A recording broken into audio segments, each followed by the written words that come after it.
The Smartfinder Pro arrives in a high-end aluminum case with 2 butterfly fasteners to make sure everything is safe. So what's inside the case? Let's go through it from top to bottom. First of all, we can see the extension for the carbon, mono or tripod, which is located right underneath.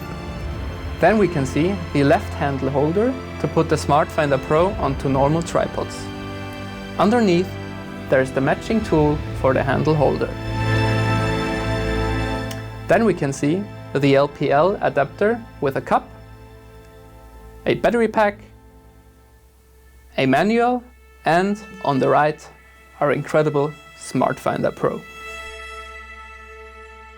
Thank you so much for watching, and if you like this video, give it a thumbs up and subscribe to not miss any future videos. If you have any questions about any IBE Optic products, just let us know in the comment section. For more information about the Smartfinder Pro, make sure to check out the link in the description, or you can check out all the other videos in our Smartfinder Pro playlist, which you can find right here. That's it for today. See you next time. Servus.